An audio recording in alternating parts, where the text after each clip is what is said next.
Sob o início do tratamento, 1913. Esse é o nome de um texto na qual Freud o inclui, inclusive, nos artigos sobre a técnica, ou seja, um texto bastante comentado. Por que ele é bastante comentado? Por uma razão muito simples. Freud trata de tópicos que, de alguma maneira, atraem a atenção das pessoas. Então vamos lá. Freud se pergunta como ele poderia endereçar aos jovens médicos, né, aqueles que estavam começando a psicanálise, como ele poderia endereçar algumas sugestões ou recomendações que não virassem dogmas. Infelizmente, Freud, até pelo peso de sua figura, o que ele profere acaba se tornando um dogma, né? Isso é muito estranho porque ele sempre deixou claro que ele inventou as coisas pela sua personalidade, pelo seu jeito, e que talvez um psicanalista com outra personalidade e outro jeito possa fazer de maneira diferente e obter bons resultados. Portanto, desmistificando um pouco essa hipervalorização de Freud e de suas recomendações, de um Freud clínico, podemos assim dizer, vamos nos deter agora a dois tópicos que ele esmiuça no texto e que captura tanto as pessoas, que é o tempo e o dinheiro. Pois bem, a primeira grande pergunta é: quanto tempo dura uma análise? E o Freud responde: eu não sei o tamanho da sua perna, não sei quanto tempo vai demorar a caminhada. Ou seja, não há caminho, caminhas. A psicanálise é um processo de longos períodos. Freud trabalhava com os pacientes 6 vezes por semana.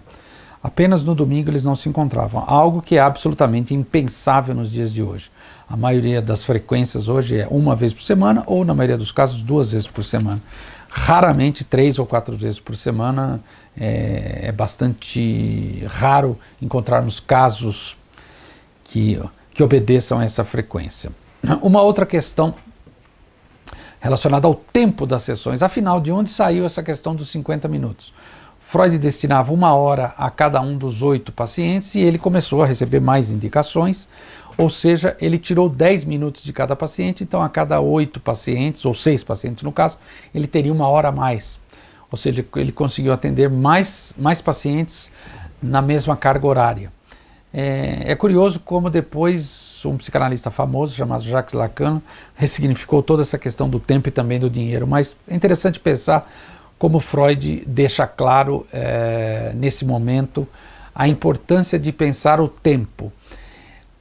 Existe o tempo do relógio, existe o tempo do calendário, mas o tempo da análise é um outro tempo. É um tempo que diz do inconsciente, e muitas vezes o inconsciente não tem essa mesma velocidade que o calendário e que o relógio. Às vezes é mais rápido, às vezes é mais curto. Então Freud também se perguntava sobre o tempo da interpretação. E nesse sentido ele questionava, em outro texto ele usa um termo bastante interessante que pode nos ajudar agora. O leão não é bote, ou seja, existem momentos específicos nas quais o analista tem que falar. E por fim, a questão do dinheiro, um tema que sempre atrai as pessoas, porque diz do humano, né, dinheiro, além de tudo, é poder, né, dinheiro significa muitas coisas, e fundamentalmente Freud dizia que na relação entre o paciente e o analista não deveria haver pudor, porque o dinheiro é considerado como algo da ordem do sexual, ou seja, o dinheiro de alguma maneira tem uma função muito importante num tratamento analítico. Exemplo, o paciente paga para que não fique devendo mais nada ao analista. O paciente paga para se defender das fantasias do analista. O paciente paga em dinheiro por não precisar pagar de outro jeito. O paciente não pode ter dívida com o analista. O paciente já tem dívidas demais fora do consultório.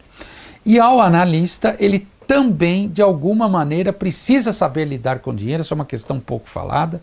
Ou seja, ele tem que sobreviver, naturalmente, materialmente, mas ele precisa saber cobrar, conseguir cobrar, se autorizar a desfrutar daquele dinheiro ganho e, principalmente, valorizar aquilo que de alguma maneira é intangível, é imensurável. Afinal, quanto vale uma análise se ela funciona?